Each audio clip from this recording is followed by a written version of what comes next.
जयलक्ष्मी माता गुरुचरित्र कथासार अध्याय 34 रुद्राध्याय महात्म्य राजपुत्रांना जीवदान.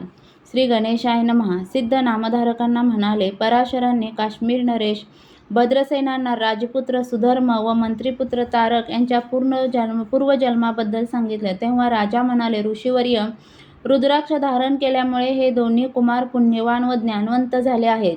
पण यांना राजवैभव आणि भोगांबद्दल असलेली अनासक्ती पाहून माझ्या मनात यांच्या भविष्याबद्दल चिंता उत्पन्न झाली आहे. तुम्ही त्रिकालज्ञानी आहात, तरी कृपा करून माझ्या पुत्रांचे भविष्य सांगावे. ते ऐकून पराशर गंभीर झाले. ते म्हणाले, राजा, तुमच्या पुत्रांचे भविष्य ऐकून तुम्ही दुःखी व्हाल. मग मी सत्य कसे सांगू? ते म्हणाले, ऋषीवर्य, त्यांच्या बाबतीत जे काही असेल ते सांगा. ते ऐकण्याची माझी तयारी आहे.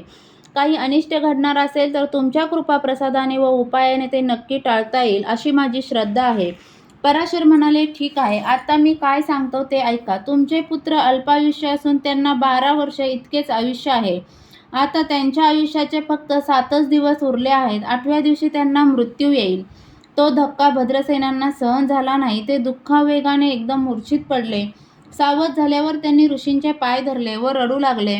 त्यांच्या पत्नींनाही रडू आवरेना. दोघांनी त्यांना कळकळून प्रार्थना केली, हे तपोनिधी, आम्ही तुम्हाला शरण आहोत. आमच्यावर दया करा. राजपुत्रांना वाचवण्यासाठी काहीतरी मार्ग सांगा. पराशरांनी त्या दोघांचे सांत्वन केले व म्हणाले, नरेश, भिवू नका. या संकटातून पार पडण्यासाठी भगवान शंकरांना शरण जा. ते शंभू महादेव भक्त वत्सल असून दीन आर्तांचे रक्षण करणारे आहेत. त्यांच्या कृपाप्रसादाने काळावरही मात करता येते. तुम्ही त्यांची आराधना करा. त्यांच्या रुद्राध्याय रूपी प्रार्थनेचा सतत पाठ करा. रुद्राध्यायाचे महात्म्य काय वर्णन करावे? रुद्राध्याय हा वेद आणि उपनिषदांचे सार आहे. साक्षात विश्वस्वरूप आहे. अतिशय पवित्र आहे. त्याहून श्रेष्ठ मंत्र नाही. त्यांच्या पठणाने चतुर्विध पुरुषार्थ साध्य होतात. तपश्चर्या फलद्रूप होते आणि सर्व पातकांचा नाश होऊन मनुष्य निष्पाप होतो. रुद्रपाठ म्हणणाऱ्यांच्या समोर यमदूत कधीच येत नाही. त्याला पाहून संकटे भीतीने पळून जातात. रुद्रपाठाने शिवजींची प्रसन्नता लाभून जीवाचे व संसार बंधने तुटतात. इहपार कल्याण होते. अपमृत्यू टाळतात. सर्वांचे ईश्वर असलेल्या प्रभू महादेवांनी हा रुद्राध्याय प्रथम ब्रह्मदेवांना सांगितला. त्यांनी जगाच्या हितासाठी तो सप्तऋषींना दिला. त्यांच्याकडून गुरु शिष्य परंपरेने तो भूलोकी प्रकट झाला. राजा, जो मनुष्य रुद्राध्याय म्हणून शिवजींना अभिषेक करतो, त्यांची पूजा करतो, त्याला परम शांती लाभते. त्याचे बल, तेज, धैर्य, आयुष्य, आरोग्य, ज्ञान व पुण्य वृद्धिंगत होते. रुद्राभिषेकाचे जल तीर्थ म्हणून प्राशन करणाऱ्यांना पूर्व जन्मातील पातक व मृत्यू यांचे भय राहत नाही. हातून नकळत एखादे दुष्कृत्य घडल्यास रुद्रपाठ करून प्रायचित्त घ्यावे. राजा, अंतःकरणात भक्ती नसताना मदाने गर्वाने उभे राहून निजून आणि अशुद्धी असताना रुद्रपाठ केल्यास दोष घडतो. त्याचे पुण्यफल मिळत नाहीत. यांना यमदूत त्रास देतो. जे भावभक्तीने रुद्रपाठ करतात त्यांच्या वाटेला तुम्ही जायचे नाही, अशी ब्रह्माजींची यमधर्मांना आज्ञाच आहे. असो, आता मी काय सांगतो ते ऐका. तुम्ही 100 विद्वान ब्राह्मणांना बोलावून घ्या. त्यांच्याकडून रुद्राची 10,000 आवर्तने करवून घ्या. आवर्तने चालू असताना भगवान शंकरांना अखंड जलाभिषेक करा. त्या जलाने तुमच्या पुत्रांना स्नान घाला. हे तीर्थ त्यांना प्यायला द्या. त्यायोगे ते दीर्घायुष्य होतील. देवराज इंद्रासमान धुरंधर व कीर्तिवंत होतील. अपार राजवैभवाचे स्वामी होतील. ते ऐकून राजांना हैसे वाटले. त्यांनी पराशरांनाच त्या अनुष्ठानाचे पौरोहित्य करण्याची विनंती केली. त्यांची संमती मिळाल्यावर त्यांनी 100 ब्राह्मणांना बोलावून घेतले. पराशरांच्या मार्गदर्शनानुसार अनुष्ठानास विधिवत प्रारंभ झाला. एका पुण्यवृक्षाखाली 100 कलशांची स्थापना करण्यात आली. नृपतींनी संकल्प केल्यावर विप्रमंडळी आवर्तनास बसली. शिवजींवर अभिषेकाची सततधार धरण्यात आली. त्या जलाने राजपुत्रांना स्नान घालण्यात आले. ते अनुष्ठान 7 दिवस अव्याहत चालू होते. 7व्या दिवशी अनुष्ठानादरम्यान राजपुत्रांना अचानक मूर्छा आली. ते पाहताच पराशरांनी त्यांच्यावर अभिषेकाचे जल शिंपडले व रुद्रपाठ करणाऱ्या ब्राह्मणांनी दिलेल्या मंत्राक्षताही टाकू लागले. त्यावेळी सूक्ष्मलोकात भयंकर दिसणारे यमदूत उपस्थित होते. ते राजपुत्रांच्या जवळही येऊ शकले नाहीत. ते पाश टाकून त्यांचा प्राण हरण करण्याचे आटोकाट प्रयत्न करत होते, पण व्यर्थ. तेवढ्यात हाती दंड घेतलेले अनेक तेजस्वी शिवदूत तेथे धावून आले. त्यांनी यमदूतांना मार देऊन पिटाळून लावले. त्यामुळे राजपुत्र शुद्धीवर आले. पराशरांनी त्यांच्यावरील प्राणसंकट टळल्याचे सांगितले. ते ऐकून राजा राणींचा जीव भांड्यात पडला. भद्रसेनांनी अनुष्ठानाची विधीपूर्वक सांगता केली.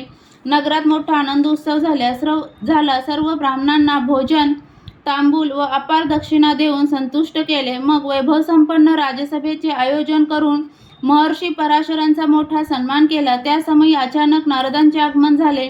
त्यांना पाहून सभाजनांना अत्यानंद झाला. नृपती स्वतः त्यांना सामोरे गेले, त्यांची पूजा केली. प्रारंभिक आदरातिथ्य करून झाल्यानंतर त्यांनी विचारले, देवर्षी तुम्ही त्रिभुवनात संचार करता, म्हणून इथे येण्यापूर्वी काही विशेष पाहिले असल्यास सांगावे. नारद म्हणाले, राजा, मी कैलासलोकी गेलो होतो. तेथे यमराज वीरभद्रांना जाब विचारण्यासाठी आले होते. ते संतापाने म्हणाले, हे काय चालले आहे? माझे दूत भद्रसेन राजांचे पुत्र सुधर्म यांचे प्राण हरण करण्यासाठी गेले असताना शिवदत्तांनी त्यांना मार देऊन का पळवून लावले? हा अन्याय नाही का? तेव्हा वीरभद्रही रागावले. ते म्हणाले, कसला अन्याय? राजा भद्रसेनाने रुद्रविधी केला आहे, त्यामुळे त्यांच्या पुत्रांना 10,000 वर्षे आयुष्य लाभले आहे. हे तुम्हाला माहीत नाही काय? चित्रगुप्तांना विचारल्याशिवाय तुम्ही आपल्या दूतांना तिथे पाठवलेच कसे? आणि शिवदूतांना दोष देता. त्यांनी तुमच्या दूतांचे प्राण घेतले नाहीत, हे तुमचे नशीब समजा. मग त्यांनी चित्रगुप्तांना पाचारण करून वस्तुस्थिती विचारली असता ते म्हणाले, माझ्यापाशी राजपुत्रांच्या नावापुढे आधी 12 वर्षे आयुष्य लिहिलेले आहे, त्यापुढे 10,000 वर्षे आयुष्य अशी नोंद आहे. त्यामुळे यमराजांचे समाधान झाले. वीरभद्रांची क्षमा मागून ते निघून गेले.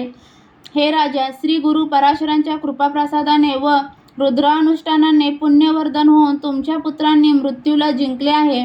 आता काळजी नाही, त्यांचा भविष्यकाळ उज्ज्वल आहे. हे ऐकून त्यांचे अंतःकरण भरून आले. त्यांनी ब्रह्मर्षी नारद व महर्षी पराशरांना कृतज्ञतेने नमस्कार केला. त्यांचे अभिवादन स्वीकारून दोघेही आपापल्या स्थानी परतले. सिद्ध म्हणाले, नामधारक, असा आहे गुरूंचा महिमा, असा आहे रुद्राध्यायाचा महिमा.